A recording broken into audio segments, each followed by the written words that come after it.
Hey everyone, I'm going to start posting some videos step by step as I cook in my kitchen. Just really casual things that I'm making right now, making it up as I go along, but hopefully it brings a little inspiration to you guys there at home.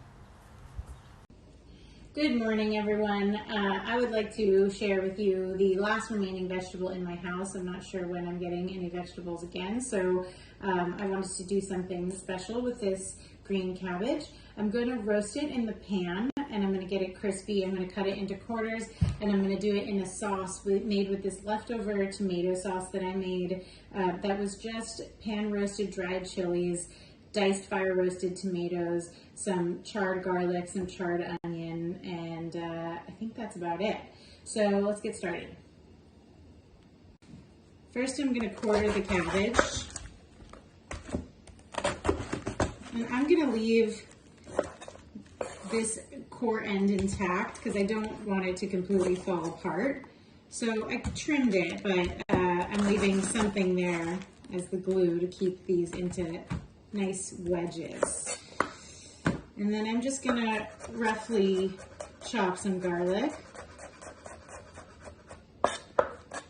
And I'm going to cut up this very sad out of season tomato into,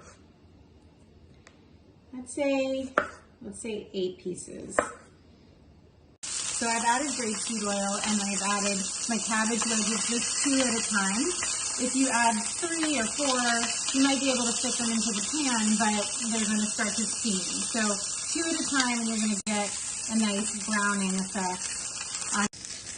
Now that the cabbage is cooked, you can see it has really nice brown marks on the open faces. I'm just going to take a pinch of kosher salt and I'm going to season it generously and set it aside on a plate with the first half. And then now I'm going to turn down the flame a little bit. It was up pretty high. I'm going to add some olive oil.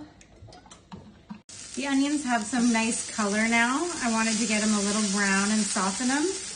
And now I'm just going to add my garlic to the pan. And as soon as that's fragrant and just starting to take on a little color, we're going to add our sauce and our tomatoes and some broth and let that all cook together for a second before we add the cabbage and then toss the whole thing into the oven.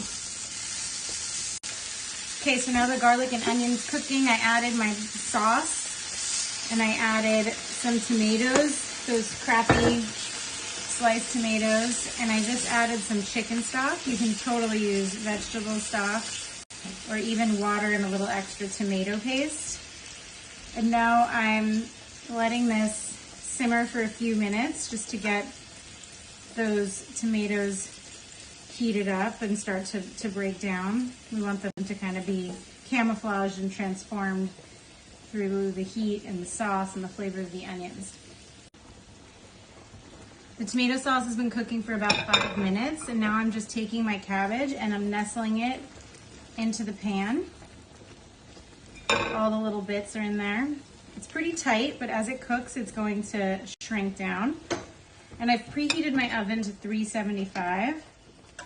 I'm also just gonna, before I pop it in, I'm just gonna get a little bit of the sauce on top there, give it something to caramelize. And then I'm gonna toss it in the oven. And let's see how long it takes. We're looking for it to kind of crisp up on the outside and then melt on the inside. All right. Okay, so it's been cooking for an hour. I just pulled it out of the oven. I think it's ready. Could maybe go for a few more minutes, but depending on how soft you like your cabbage. But our sauce has reduced down. It's pretty chunky and thick. And the outside is nice and crispy, and this inside is soft and tender, easy to cut through with a regular knife. So I'm gonna serve this up.